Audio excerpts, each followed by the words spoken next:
prazer, né, estar com vocês nessa live do nosso grupo, né, o Laberê, e estar falando de uma temática sobre essa que é muito importante do nosso ponto de vista, né? Mas para isso eu pensei em iniciar essa nossa live, né, falando um poema de um conterrâneo, que é o Solano Trindade, né? E esse poema tem o título Sou Negro. E o poema fala assim: Sou negro. Meus avós foram queimados pelo sol da África. Minha alma recebeu o batismo dos tambores, dos atabaques, do gonguês e dos agogôs. Contaram-me que meus avós vieram de Luanda com mercadoria de baixo preço. Plantaram cana para o senhor de engenho novo, e fundaram o primeiro maracatu. Depois, meu avô, brigão como um danado nas terras de Zumbi, era valente como que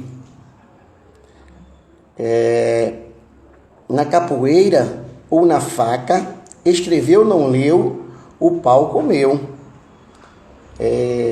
Não foi nenhum pajuão, humilde e manso. Mesmo vovó, que não foi de brincadeira, na guerra dos malês, ela se destacou. E na minha alma ficou o samba, o batuque, o bamboleio e o desejo de libertação. Dizendo isso, eu já tenho, né, o prazer de dizer que sou Emerson, né, um homem negro da periferia e que vem passando por vários processos na minha concepção, tanto de ser humano quanto epistêmica.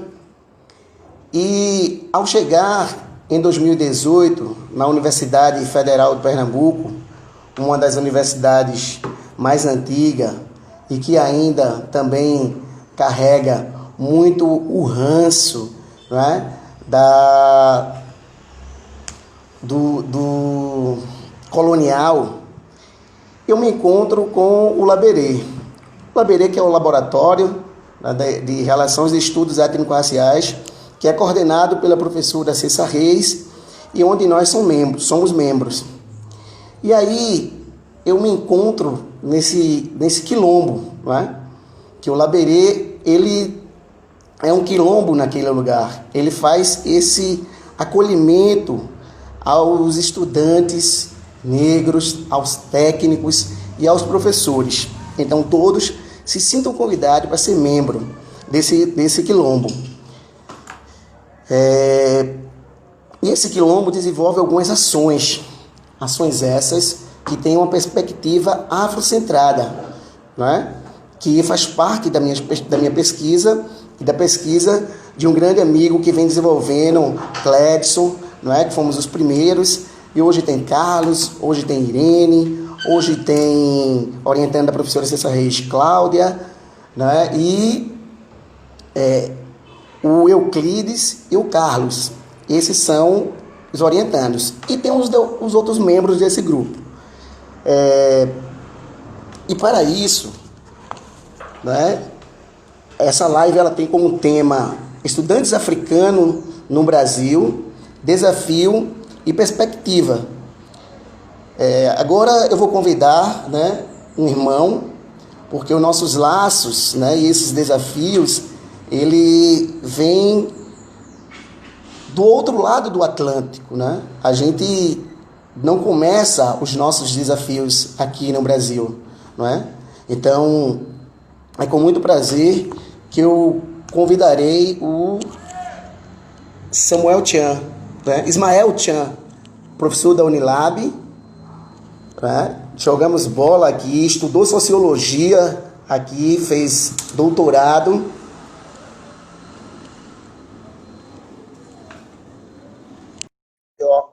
um dos primeiros afoxés de Pernambuco, né? Eu vim da África, eu sou Nagu, um trecho, na verdade, né? Sou de origem negra, sou filho de Afinhonhó. E esse afoxé, ele tem uma identidade, né? É um afoxé do orixá Xangô, no qual ele faz parte da minha construção identitária. É quando eu vou para esse afoxé, no final dos anos 80, início dos anos 90, por ali. E ele tem essa contribuição para a minha vida, né? Então, não só para mim, é para muitas pessoas. Estamos agora aguardando, eu acho, estamos dizendo aqui, aguardando Ismael Chan. E é sempre um desafio, né, para nós, da população negra, estar fazendo uma discussão no qual mexe, né, com toda a estrutura e com toda a subjetividade desta população. Ismael já entrou?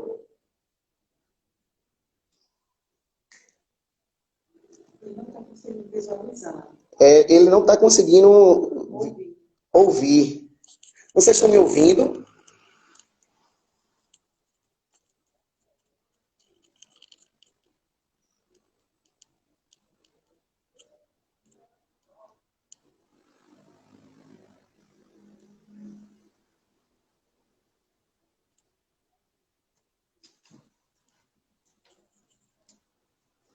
Obrigado, Cecília. Grande Cecília, grande companheira de luta.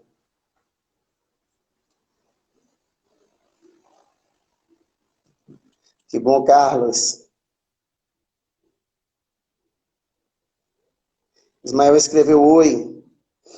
Eu estou grato, Cledson, grande irmão. Nossa aspiradora está aí, professora Cessa Reis, né? A orientadora que empodera.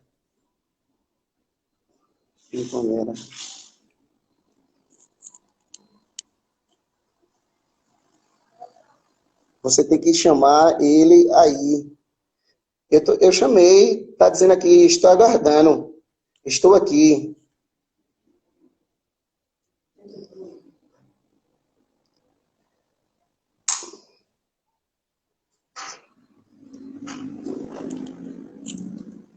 E é muito bom também ter uma parceria, né? E aí, nesse momento, a minha companheira está dando um auxílio, né? A mãe de Isaac está me auxiliando aqui. Ele não está aqui na relação, eu acho que ele já está lá. Ele escreveu agora. Ô, Ismael, eu não estou conseguindo ver você. Clica no nome dele, eu cliquei já. Agora, de novo, adicionar.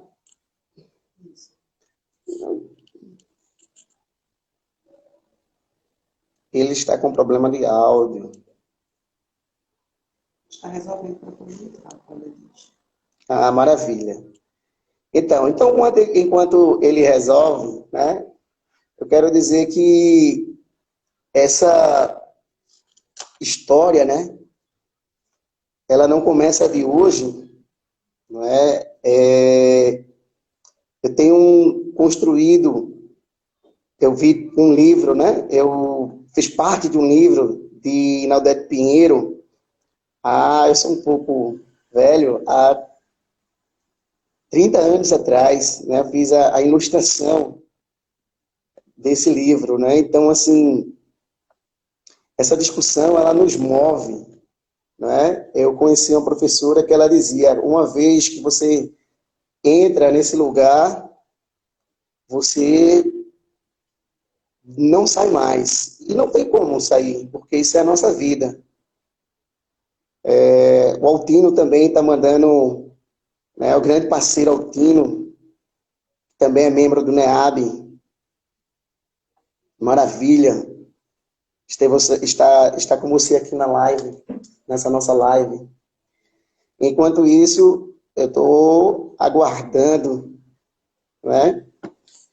E aí, eu vou falar um pouco também dos nossos projetos, né? O que é o nosso projeto música, né? Sobre música e arte afrocentrada, né? É um projeto que vem, que nós pensamos em mostrar para o povo negro que nós também sabemos e temos artistas, né, de qualidade e que é importante enviesar os nossos ouvidos para esse tipo de arte e os nossos olhares, porque o nosso olhar ele ainda é muito voltado para uma arte em que praticamente invisibiliza essa população. Então, essa é a grande ideia desse projeto, né? De visibilizar os artistas e sua...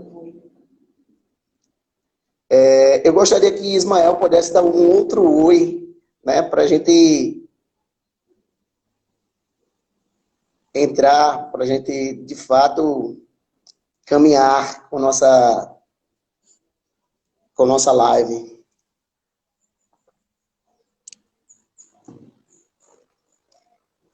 Sim. E aí, a gente está com outro formato, né?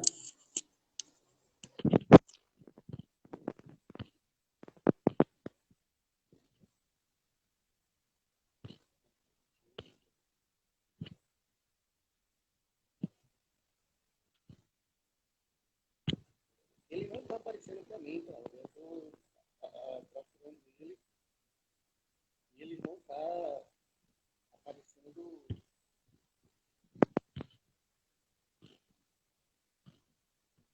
Rolando aqui.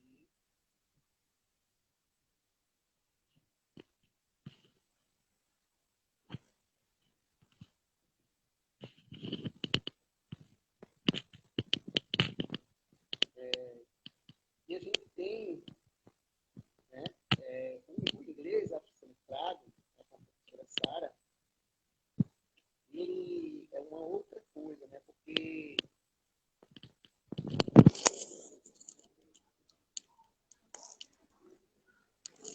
vocês me escutam, me ouvem? Estou falando do inglês afrocentrado. São...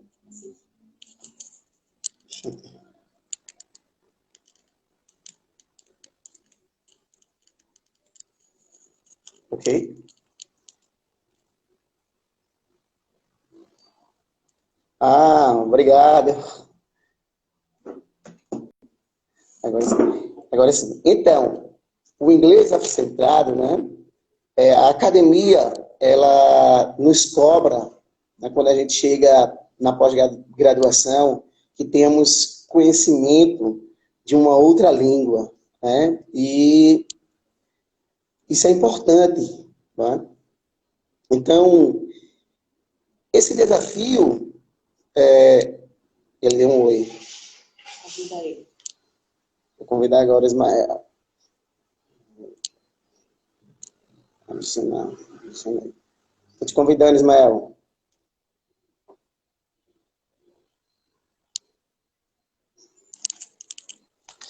Agora foi.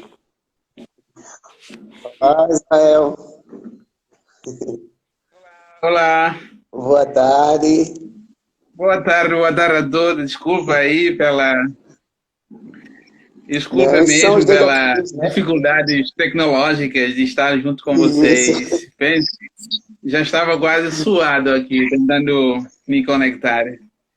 E a Cláudia, ó, só assim, ó, Cláudia. Cláudia, essa pessoa maravilhosa, essa irmãzona, né, que conhecemos agora nesse processo, entrar em 2019 e vem dando essa grande contribuição, fazendo a grande pesquisa, né, lá de Vitória. Então, Ismael, Isso. para adiantar, né, o nosso papo, assim, eu fico muito feliz, né, como disse para você, em saber que você hoje é professor, né, da Unilab, que é uma grande universidade que tem uma perspectiva afrocentrada, que eu vou falar lá na frente. Mas aí eu queria que você também se apresentasse, né, um pouco, você dissesse um pouco de você, porque ninguém melhor que nós para fazer essa apresentação, e depois eu retomo e a gente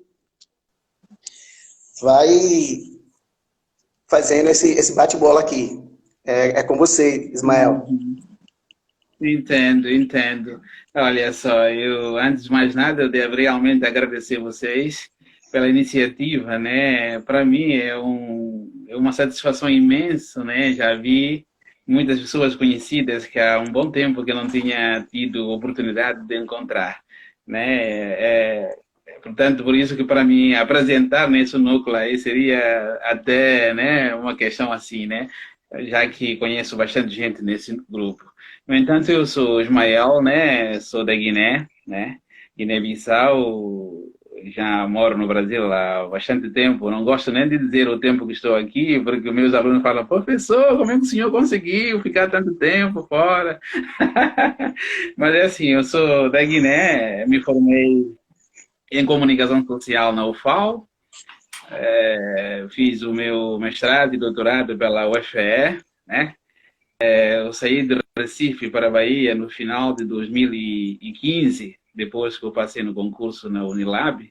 Hoje atuo como professor de antropologia, trabalhando precisamente com a temática da diáspora, a internacionalização das instituições de ensino e a imigração dos africanos, principalmente cidadãos oriundos de Palop, para o Brasil, né? Enfim, basicamente é isso.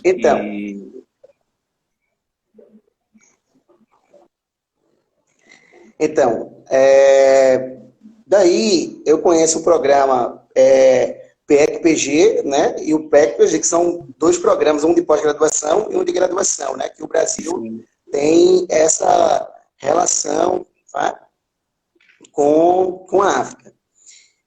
Dizendo isso, eu queria que você nos falasse, né, um pouco desse desafio, né, desse deslocamento, né, quando você sai do seu continente e vem para um outro continente, né, e aqui você vai se deparar com um monte de coisa, né?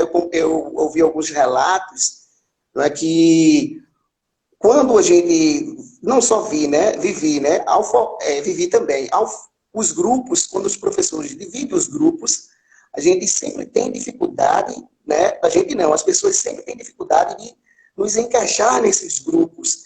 E aí eu queria saber como é que é isso, né, a partir do teu olhar, de quem vive isso, quem viveu, quem escuta dos seus alunos isso. Eu queria que você falasse um pouco sobre esse lugar, Ismael. É um lugar que eu acho que você e eu conheci, vários colegas nossos também já viveram. Sair da África para vir para o Brasil para estudar é um desafio, né? É um desafio tanto. Desafio porque que começa com um momento nas nossas vidas que você talvez não tenha uma noção abrangente da situação social. Você sair da África, não importa o país, né? Você diz que eu vou chegar lá, vou entrar na universidade e vou estudar, só isso. Eu lembro que nos primeiros momentos do PECG, o protocolo do PECG que regulamentava a saída, a permanência e a formação acadêmica dos estudantes oriundos da África, não só da África, como qualquer um que vinha de não importava o país, era muito rígido com os estudantes. Praticamente você não tinha direito, você tinha deveres, né? Eu lembro quando eu cheguei no Brasil, eu imaginava que eu ia para uma residência universitária. Eu saí do aeroporto, eu fui direto para a universidade.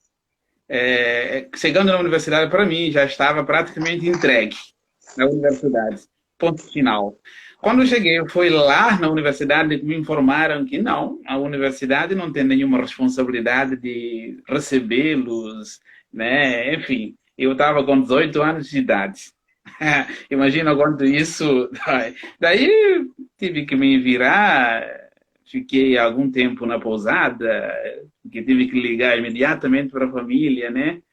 para avisar que eu precisava, né, de estar num lugar, talvez a universidade não vai me receber, eu preciso ficar em um lugar por conta própria. Eles falaram, como assim, como assim? Você é muito pequenininho, novo e tudo, como é que vai ficar assim? Diz que essa é uma nova realidade que eu não esperava, mas tudo bem. É, mas eu digo isso que não foi fácil naquele momento. Mas o Brasil tem uma coisa. Brasil é um país contraditório, né? Na medida que as instituições têm as suas regras, quando você olha para lá da sociedade, do povo, às vezes você encontra algum tipo de acolhimento diferenciado. Eu acho que foi esse aspecto que promoveu, naquele primeiro momento, a minha segurança pessoal e a minha própria inserção. Porque imagina, você chega, não vai para o hotel, vai alugar um lugar. Aí me orientaram, fui para a pousada. Na pousada eu fiquei durante 3, 4 meses, saía da pousada direto para a universidade. Não sabia cozinhar, não sabia lavar as minhas roupas, não sabia absolutamente nada, né? Mas eu tinha que saber, naquele momento já sabia que eu tinha que fazer tudo isso por conta própria. Enfim, aí começou as aulas, fiz as minhas matrículas, fui para a Polícia Federal, porque você sabe que a relação do estrangeiro na Polícia Federal é um outro entrave burocrático que precisa ainda de algum tipo de orientação, né? Aí fui, mais graças a Deus, regulamentei toda a minha estada. Comecei as aulas, né? O primeiro período, 2002, a presença africana no Brasil não é como a de 2009, 15. Eu lembro que quando eu cheguei, você tinha poucos estudantes africanos. Menos ainda, você tinha os próprios técnicos, tanto das coordenações como da própria proreitorias, tinham poucas orientações em relação ao programa. Toda vez que eu chegava com alguma demanda, ao explicar, alguém, um técnico, tem que ir lá no superior para entender como é que se resolve a questão dos estudantes do convênio, né? Enfim, aí você tinha todo um entrave, questão simbólica da linguagem, o nosso sotaque era muito carregado. Pior quando o brasileiro falava, você tem muita dificuldade de entender, enfim. Mas eu fui assim, vamos dizer assim, indo aos poucos, né? Sem nenhuma orientação a priori. Aí comecei as aulas e tive que estudar. Entrei na sala de aula, você sabe como acontece. O primeiro dia Pois da aula, é. ainda faço isso com meus alunos. No primeiro dia da aula, os alunos têm que se apresentar, né? Pois é, e aí, nessa convivência, né, em que a gente jogou bola e tal, e aí eu conheci também outros estudantes, né, do eixo norte do continente, em que fala de toda uma receptividade que a universidade faz com esses estudantes, né? Inclusive, vai um técnico buscar, tem carro. Isso era uma das críticas que nós fazíamos. E por que, né, para a gente, para o estudante africano, não ter essa mesma receptividade? Né? Que aí você já falou um pouco disso, né? E aí você tratou um pouco disso. E também é muito desafiador e muito complicado quando a gente não tem onde morar para desenvolver os nossos estudos.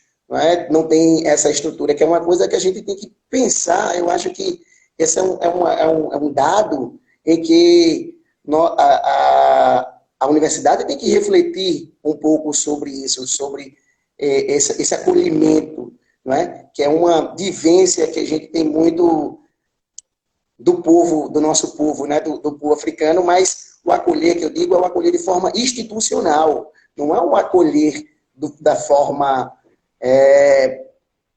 patriarcal, não é esse acolhimento, é um acolhimento institucional onde a gente possa ter essa segurança.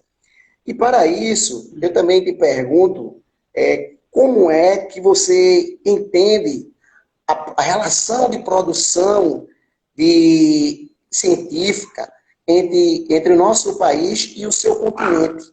né? Eu fiz um pequeno levantamento e observo que em alguns lugares não existe essa relação de conhecimento científico, de produção científica.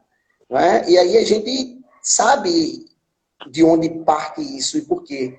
E você, como professor, eu gostaria de compreender, de ouvir, né? Que você falasse um pouco para quem está nos escutando, um pouco sobre essa questão dessa relação de produção. Eu acho que há algum tempo, eu acho que no início, no final do século passado, você tinha muita dificuldade, principalmente dos pesquisadores brasileiros, retornarem para a África, pesquisadores ocidentais de maneira geral, principalmente no campo da antropologia, porque a entrada e a saída dos antropólogos na África como um todo não foi uma entrada que a pós-colonialidade, debates pós-coloniais, considerou como uma entrada salutar do ponto de vista científica. Né? A gente hoje discute o tempo todo tentando encontrar formas, tanto do ponto de vista teórico, meteorológico, epistemológica, de desconstruir e reconstruir alguns tipos de abordagens teóricas que foram feitas em relação à África colonizada. Então, quando o continente africano e seus países descolonizam, se tornaram descolonizados, a abordagem da ciência voltada para a África, ela torna-se uma coisa assim que impressiona. Mas no caso específico do Brasil, por exemplo, após a 2003, com Luiz Inácio Lula da Silva na presidência, houve uma maior abertura. Abertura no sentido, tanto do ponto de vista acadêmico, como de uma perspectiva de imigração dos brasileiros, tanto para a África, assim como dos africanos para o Brasil, principalmente nesse contexto dos estudos. Eu lembro que, quando ainda estava na UFPE, fazendo mestrado, tinha um contingente de professores de 3 universidades. Era da UFBA, a UNB e da própria UFPE. O professor que estava na UFPE, que trabalhava com temática africana, era meu próprio orientador, chamado Antônio Mota. Eles organizaram uma caravana bem interessante que foram para a África, foram para Angola, foram para Moçambique e foram para Guiné. Né? Então, o que demonstra que hoje, provavelmente, acredito plenamente que a relação do ponto de vista acadêmico, ela se estreitou muito. Houve muitas trocas nos últimos tempos, muitas trocas e muitas produções. Porque sempre acredito e sempre existiu essa perspectiva de uma troca de ideia, porque a nossa história africana, ela só é possível ser compreendida a partir da diáspora. Como a diáspora africana só é possível igualmente ser entendida em todas as dimensões se você retornar para a África. Então, essa parceria, esse diálogo transatlântico, ela tem sido se fortalecido de diversas formas. Né? Não vejo assim, obviamente, existem tendências, cada um tem uma perspectiva política, acadêmica diferenciada, mas do ponto de vista, principalmente com a Lei 10.639, a situação da África, debate africana, ainda acredito que falta muito, mas debate sobre a África, sobre as diásporas africanas, ele tem sido se estreitado, até pelas abordagens teóricas dos africanos nas diásporas, os intelectuais, os pensadores, né, dos mais renomados e até menos conhecidos, têm, de alguma forma, debatido, discutido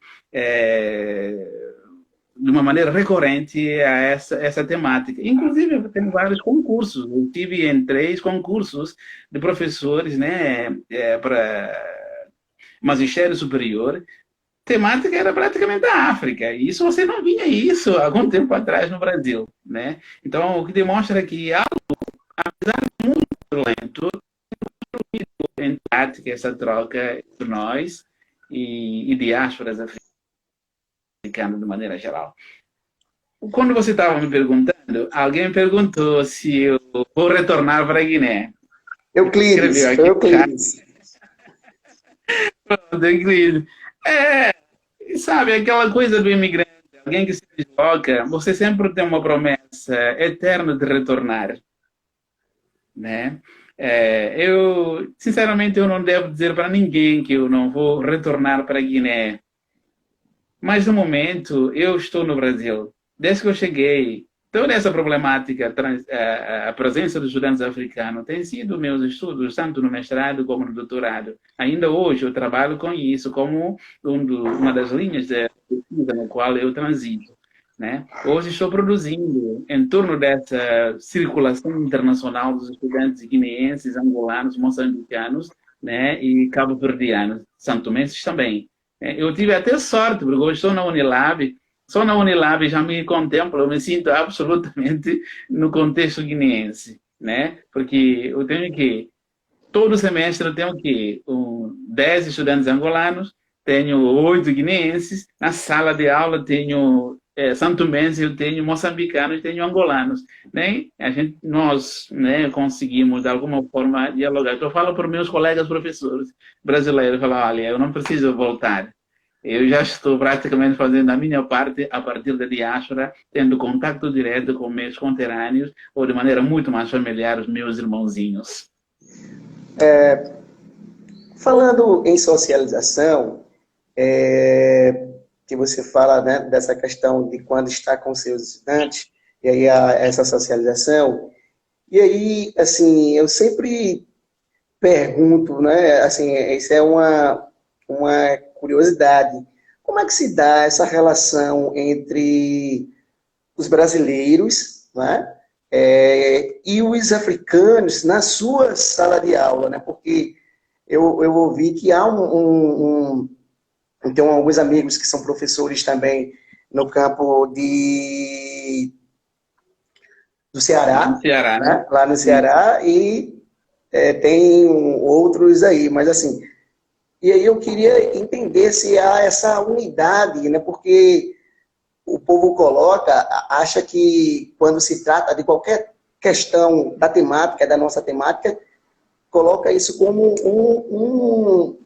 um empecilho, né? Ah, vocês não têm unidade e tal. Então, eu gostaria de compreender, né, um pouco o que é que você acha e como se reflete em sua sala de aula. Eu aproveito essa diversidade, essa diferença de pessoas, de nacionalidades diferentes, mas ao mesmo tempo tem o mesmo objetivo dentro de sala de aula, aprender. Nessa perspectiva, aprender, trocar as ideias, as experiências sociais em lugares distintos. Eu mesmo oriento o pessoal que faz matrículas, isso porque hoje estou na vice-coordenação de BHU, eu sempre falo, todas as salas façam uma divisão muito exata. Se você tiver 50 estudantes africanos de diferentes nacionalidades, faça assim, cada sala coloca, né, cada nacionalidade, incluindo brasileiros. Normalmente os estudantes brasileiros são majoritários, né? Aí o resto você divide, 5 da Guiné, 5 da Angola, assim sucessivamente. Isso por quê? Porque eu acredito plenamente que todos nós, principalmente oriundos da África, vêm de um contexto de experiências fantásticas. Eu acho que a experiência angolana eu preciso conhecer. Né? Sempre que eu discuto, não importa qualquer que seja a temática dentro de sala de aula, eu consigo fazer com que ouvir os meninos de Angola, como eles entendam como é que tais situações se manifestam no contexto angolano. Daí, já aviso logo, depois meninos de Angola, de Angola, vou para a Guiné. Assim eu consigo ver esse panorama para que a formação, o diálogo, ela seja de fato contemplativo, que abarca diferentes contextos sociais. Né? Isso tem sido para mim a mais-valia no sentido de ter pessoas de experiências sociais e culturais em contextos diferentes. Eu acho que, do ponto de vista do debate de qualquer assunto, isso fortalece muito a discussão, a compreensão de cada fenômeno. Há um momento que alguém me disse que, por exemplo, que na Guiné não tinha racismo. Né? Acreditava nisso plenamente, que na Guiné é um país não tem problema de racismo. Obviamente, desde que eu nasci, comecei a me militar no âmbito das escolas, eu nunca vi uma mesa de debate sobre racismo na Guiné. Nunca. Ele trouxe isso na sala de aula com todos os exemplos possíveis. Aí tive que socializar essa mesma questão para outros alunos oriundos de outros países, né? É que no final a aula não acabou, falei, gente, vamos retornar para esse tema, mas não esqueçam, todos os países colonizados são países racistas. Procuram saber como é que o racismo se manifesta em contextos de vocês. Procuram bem entender isso. Aí dei alguns exemplos sobre isso. Agora, do ponto de vista prático, quando você junta pessoas, vamos dizer, diferentes, sempre vai ter fricção. Sempre. Eu lembro, entre nós africanos, de Guiné, de Moçambique, de Santo Tomé, Cabo Verde, a gente brigava o tempo todo na UFPE, naquela quadra. Você lembra disso? Muito A gente bem, brigava. muito bem. Exatamente. Né? A gente brigava. Por quê? Porque só estávamos divididos por nacionalidades. Né? E o nacionalismo, ela vem, aflora, interage, mas ao mesmo tempo havia sempre alguém dizendo, gente, por que essa briga? A gente discutíamos, né? Porque somos diferentes, apesar de há quem pensa, África, não, somos realmente diferentes, contextos diferentes, processos coloniais, podem ser aspectos iguais, mas algumas coisas não, né? Então o nosso atrito está aí. Mas o importante é que, no caso específico dos estudantes africanos, principalmente naquela época, você só existe no Brasil, no contexto universitário, como santomense, se você se tiver um guineense. Se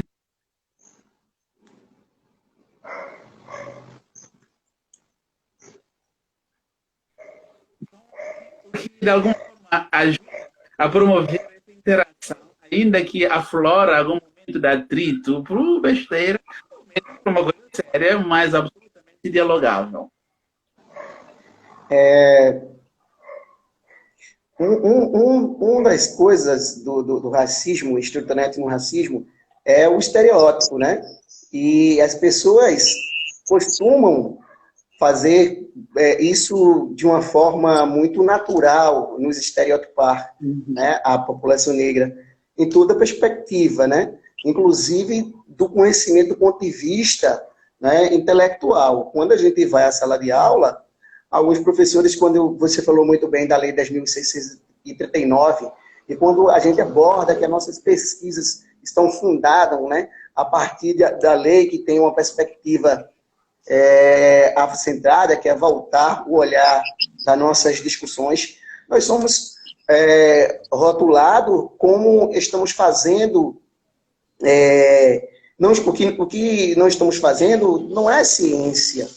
Né? E aí eu vejo muito esses estereótipos, né, a nós, população negra, principalmente vocês, ficando. E aí eu queria lembrar o que o Alan Kali está vivendo, né, o professor Alan Kali, nesse momento lá na UFRJ, e o que o professor Kabengele Munanga viveu, né, quando era orientador lá na USP, em, acho que, antropologia. Né? Então, assim, Sim. é um grande desafio a gente conseguir dar um drible, tanto intelectual, nesses estereótipos. Né? Eu venho tentando fazer isso, me distanciar de alguns estereótipos em que coloca para a gente negro. Né? Diz que a gente é músico, né? Somos poetas, somos tudo. Agora, quando vai chegando em algumas categorias que são estratificadas, né, que são muito disputadas na nossa sociedade, a gente não é isso, né? O médico negro, o intelectual negro, não é? Então, assim, eu acho que o que você vem dizendo cabe perfeitamente para a gente compreender como sair dessa questão dos estereótipos, porque nós somos tudo isso, né, culturalmente, e somos tudo isso também intelectualmente. A gente tem discutido isso no nosso grupo. Então, é uma outra coisa também que eu gostaria que você falasse um pouco dessa questão que está na estrutura do racismo, esses estereótipos que são nos colocados.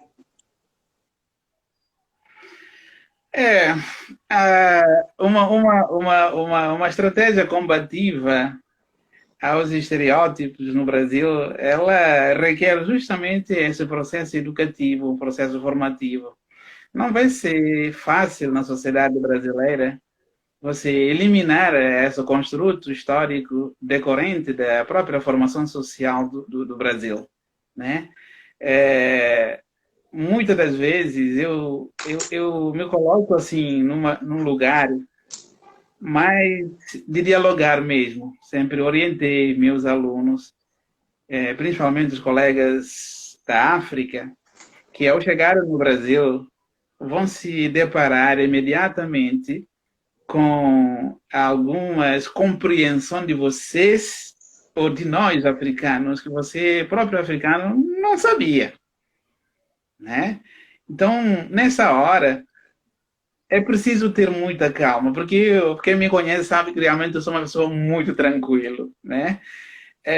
Eu sempre dialoguei, eu sempre ensinei, eu nunca perdi a oportunidade de dizer que, olha, isso que você disse, que pensa sobre mim, sobre a África e sobre negros, não é bem assim. Aí sempre me coloco numa posição, de facto, de propor um diálogo, porque, para mim, esse é o caminho, né? A história do Brasil não é uma história que reconheceu nunca o segmento social negro. A nossa existência sempre foi posto à parte da historicidade do universo, principalmente no Brasil, né? Então, ao mesmo tempo, isso inclui, como o Fanon mesmo fala, em todas as suas obras, debates, o próprio negro ainda, o segmento social negro, principalmente na diáspora, ainda tem muita dificuldade de si mesmo, de entender a sua historicidade. Então, quando você tem uma identidade fragmentada, parte dessa construção identitária até forjada, para você se ver nesse contexto, não é fácil. Então, eu me coloco, várias vezes me chamaram para uma palestra, tanto em Recife, Alagoas, Bahia, sobretudo, me pediram para levar vestido de uma roupa típica africana, né? E já me falaram isso várias vezes. Enfim, é uma série de coisas assim que é difícil ouvir, né? Você, né? Mas ao mesmo tempo é tão interessante você ouvir, porque você vai ter a possibilidade de ensinar. Eu sempre me coloco nessas condições de propor um diálogo sobre a África, sobre pequenas coisas, principalmente com os estudantes secundaristas, porque a estigmatização, a reprodução de estereótipos que você fala sobre nós, ela é uma construção social, uma construção científica. Ela só pode ser desconstruída paulatinamente a partir da nossa maciça inserção no processo educativo brasileiro, nessa troca, nesses pequenos encontros que temos, né? Eu já vi uma vez, foi em Recife, uma escola nos convidou para dar uma palestra sobre 20 de novembro, que era a Semana da Consciência Negra. Quando cheguei na escola, o programa que a escola tinha organizado era simplesmente uma roda de capoeira. Uma roda de capoeira para celebrar. E olha lá que já tinha obrigatoriedade de ensino da história da África e afro-brasileira, a lei que acabamos de mencionar. Mas a escola não estava efetivamente praticando a lei, mas simplesmente precisava ver isso, porque depois dessa roda de capoeira, a escola ia fazer um relatório para mandar para a Secretaria de Educação para dizer que estamos implementando a lei. Capoeira é nossa, nada contra, mas somos muito mais. Apenas a capoeira é uma das nossas, né, maravilhas culturais, os mais-valias da nossa culturalidade africana, disseminada no contexto brasileiro, no contexto diaspórico. Depois disso, fomos para o auditório, daí começou a palestra. Foi aí que eu comecei a explicar, né? Comecei a explicar. Gente, pequenas informações, foi suficiente, foi suficiente. Daí aquela escola, mesma escola, me pediu para voltar. Eu voltei lá umas 5 vezes. 5 vezes. No final de cada palestra, tinha até alguns professores, algumas até negras, falavam, mas como é que você consegue falar tão bem assim no meio de tanta gente branca? Né? Falava isso para mim. Né? Falava isso. Diz que eu falo assim, sou assim, porque eu sei a partir de onde eu estou falando. A partir de onde eu estou falando. Né? Se você não tiver nenhuma dúvida ou nenhum constrangimento de dizer que você é, certamente você estaria em qualquer contexto. Então, eu acho que isso é que precisamos incentivar, mas principalmente ampliar a nossa presença nessa esfera. Por isso que eu agradeci muito por vocês terem esse núcleo desses debates assim, porque isso, sem dúvida nenhuma, apesar desse confinamento, é uma aula aberta. É, a professora tem muito esse cuidado e a gente vem tratando essa questão, né, essas lives da gente como uma formação mesmo, né, para nós, membros, e para a sociedade, né, porque a sociedade precisa conhecer e também precisa se permitir. Mas aí, Ana Ismael está mandando, né, lembranças que foi sua aluna no curso da Maurício Nassau, de Serviço Social. E a Cláudia, né, também, que ficou aí no seu pé de ouvido, ela tem uma pergunta, né? Qual a mensagem que você poderia passar para os estudantes africanos que estão hoje estudando no Brasil? Agora, eu queria que tu segurasse essa pergunta da Cláudia mais um pouquinho, porque eu vou colocar uma outra coisa que, para mim, aí é uma curiosidade minha, sabe? Eu preciso compreender isso, né? Eu vejo que quando nós, né, quando vocês fazem as festas, e aí eu fui a várias festas, nossa, maravilha, na casa do Laça, na casa do Flaviano, ali naquele menino que a gente bebia perto do cemitério, enfim, foram várias, né? Mas aí eu queria entender se você teve a oportunidade de viver aqui com os espaços que simbolicamente retrata a cultura afro, não é?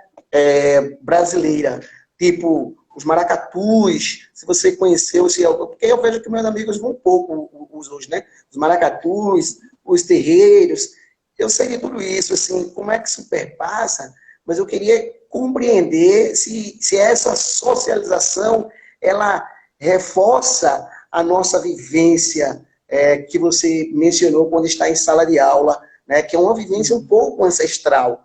E aí eu queria saber se você teve essa oportunidade ou não, e se isso, como é que é isso para você? Primeiro eu devo dizer à Cláudia que o estudante estrangeiro, principalmente aqueles que vêm da África, você não tem uma alternativa, tem que estudar, tem que participar. Eu sempre fui uma pessoa do foco. Hoje, praticamente esses 4 anos que eu fiz na Unilab, eu considero que foi o momento mais tranquilo assim, na minha vida desde que eu cheguei, porque eu sou sempre uma pessoa que brigou muito na universidade para que as coisas dos estudantes africanos acontecessem. Na Federal de Alagoas, eu e mais colegas, a gente conseguiu instituir a Semana da África. Quando cheguei em Pernambuco, na UFE, você não tinha semanas acadêmicas voltadas para temáticas africanas. A gente brigou para que fosse incluído uma semana exclusiva fora da Semana da Consciência Negra.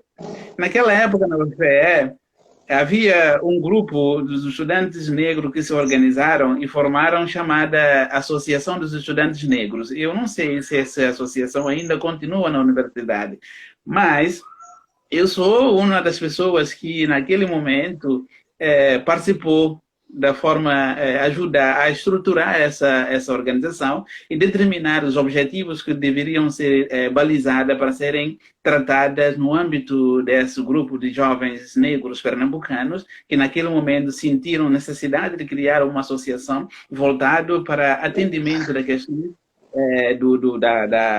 dos estudantes negros no contexto, né? Porque naquela época eles achavam que os estudantes africanos eram um pouco mais afastados dos estudantes negros brasileiros. Aí a minha aproximação se deu justamente para quebrar essa barreira, que a nossa luta não é diferente, que as nossas brigas elas se confundem e às vezes não tem nem como separar. Portanto, quanto mais tivéssemos a força, melhor. Isso coincidiu com a segunda conferência nacional que fizemos sobre PEC-G na Federal do Pernambuco. Vieram principalmente os representantes do PEC-G do programa, PEC-PG, PEC-G, de Brasília. Foi algo assim espetacular dentro da universidade. Eu acho que conseguimos ampliar, dar muito mais a visibilidade da existência dos estudantes africanos. Cláudio, eu acho que qualquer estudante africano não deve chegar no Brasil, entrar numa sala de aula, estudar, formar e retornar para o teu país de origem. Eu acho que seria um tremendo desperdício. Eu acho que um estudante africano tem que ser proativo, participar diretamente no debate político, principalmente voltada àquelas conquistas históricas no movimento social negro, né? Porque a África, no Brasil, a África brasileira, ela só pode ser reconstruída, retrabalhada e de uma forma progressiva quando esse Brasil mesmo entende. Sinceramente, você vindo da África, a forma como a africanidade é inserida no contexto brasileiro chega a surpreender muitos estudantes africanos. Surpreende, né? Eu nunca tinha ido para um terreiro na Guiné. Na Guiné se chama Baloba. Mas depois que me inseri, que eu percebi que, gente, os lugares existem, mas algumas coisas simbólicas também existem. Então, a formação, mas tudo isso vem a partir da minha participação no Núcleo de Estudos Afro-Brasileiros. Para mim, foi uma formação à parte. O meu 4 anos trabalhando como bolsista no Núcleo de Estudos Afro-Brasileiros, para mim foi uma formação à parte. Eu acho que foi aí que aprendi como é que é essa diáspora africana. Aí ampliei. Conheço Pernambuco por conta da palestra, conheço Alagoas, conheço lugares que eu passo. Não é por acaso que meus alunos aí de Maurício Nassau comecei a ensinar, né? Todos eles estão aqui com muita saudade que eu tenho de todo mundo, porque sempre, por onde eu passei, eu acho que deixei boas lembranças. Isso tem que ser o nosso perfil não de arrogância, um perfil interativo, um perfil que comunica, um perfil que desconstrói, um perfil que ajuda a trazer essa parte do continente, do mundo esquecido, mas tão importante para a formação social do Brasil. É difícil você entender o Brasil. É difícil você entender o Brasil se não retornar para a África. É muito difícil. Assim como não podemos se nos orgulhar de sermos tão autênticos, dizer que não precisa de diásporas africanas para entender o nosso contexto africano. Portanto, essa reciprocidade, logo eu percebi. Por isso, eu sempre me coloco num lugar de diálogo, né? Eu tenho um projeto de extensão que já tem uma durabilidade de 4 anos, sempre foi bem avaliado no âmbito da universidade, chamado Diálogos Interculturais. Tenho 15 bolsistas que trabalham comigo, né? Toda vez que deslocamos para uma secretaria de educação para ver, é algo assim que eu tenho muito orgulho pessoal, porque nós conseguimos fazer esse diálogo entre a escola e os alunos, né? Mas levando sempre em conta como é um projeto de extensão, quem deve ser protagonista é o próprio estudante. Por isso eu acredito que o estudante africano ela é muito mais do que um estudante no Brasil, né? Ele é professor, ele é estudante, né? Enfim, tem que viver. Você falou agora um pouco daquelas festas, né? Que eu sou um dos promotores daquelas festas na minha época de graduação, principalmente quando fazia jornalismo, né? Eu achava que para você chamar a atenção, precisava fazer algo que chamasse a atenção. E nós africanos temos isso de sobra, né? Para chamar a atenção depois, chamar a atenção depois e dizer alguma verdade. Essas festas, aquelas festas não eram festas só para festejar, né, para passar o tempo, mas eram festas que tinham algum tipo de conteúdo. Quem ia para aquela festa tornava-se obrigatório a assistir a alguma palestra. Tornava-se obrigatório, porque isso que eu lembro que nós não cobrávamos o ingresso. A lista de presença de 3 ou 4 palestras que você assistiu, promovido pelos estudantes africanos sobre a África, você que é universitário, você tinha free, porque conseguíamos recursos para bancar toda a dimensão da festa. Ela era uma festa universitária. Acredite se quiser, há 3 festas que foram reitores para festas africanas. Viram coisas assim diferentes. Não havia briga, havia assim algo assim como se fosse uma extensão da universidade, né? E é nesse sentido que eu falava assim, alguém chegava, tocava uma música, alguém dizia, essa aqui parece com maracatu, né? Tocava alguma coisa nossa, assim, essa aqui parece com alguma coisa brasileira, principalmente afro-brasileira. Então, essas pequenas conexões com nossos objetos, né, que foram deslocados do nosso contexto através de um processo histórico de escravidão, eles nos mantêm de forma talvez travestido, mas a sua essência ainda permanece. Então, quando eu vou para um roda de samba lá no Recôncavo da Bahia, eu falo, professor, mas tu não dança não? Eu danço. Quando começa, eu digo, oxe, parece que você é daqui. Eu sou de onde? Eu sou daqui mesmo. Então, o que acontece? Esses pequenos gestos vão nos conectar, né? Ao mesmo tempo, você sabe que toda a nossa expressão cultural, a grande maioria, também é uma expressão política e de reivindicação. Porque africano, assim como afro-diaspórico, a nossa essência é de luta. A nossa música, a nossa forma de dançar, ela é recheada de aspectos que lutam por algum lugar, né? Então, é nesse sentido que eu vejo essas conexões, né? Então, eu fui para vários maracatus, né? Escolas de maracatu em Pernambuco, eu não saía de Olinda, as rodas de capoeira. Agora vou lhe dizer.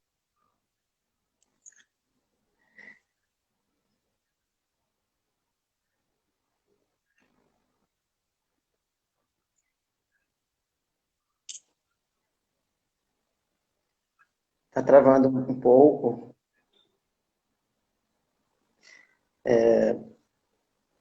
Ismael, tá travando a sua internet. E aí, nós estamos também. Não sei se você está me ouvindo.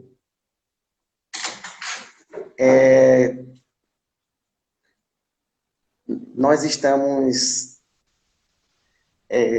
Nós estamos finalizando, né? Falta 4 minutos.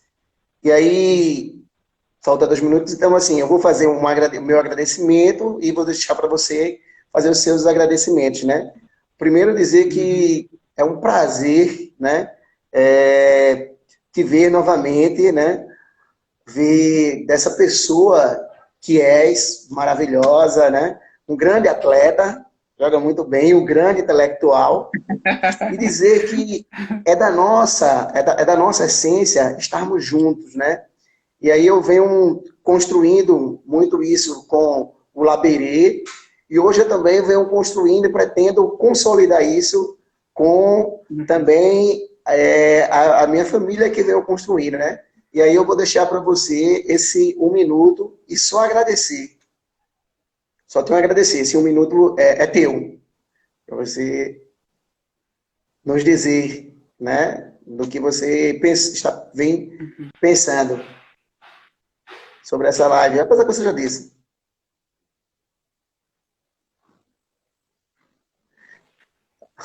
Agora. Acabou cortando a sua fala no final, né? Conexão. Mas você falou para dar o meu agradecimento. Uhum, sim. Enfim, pronto. De fato, eu agradeço muito essa excelente. Espero que continue sendo uma oportunidade para todos nós, né? Não consegui falar pessoalmente com meus ex-alunos que estão participando, mas quero assim, agradecer todo, dizer para eles que estou com muita saudade de todo mundo, né? Eu lembro de todos a todo momento, porque algumas me aprontaram muito em sala de aula, que é normal. Mas agradeço a iniciativa de vocês, eu acho que o momento é esse para a gente construir pautas, debates importantes para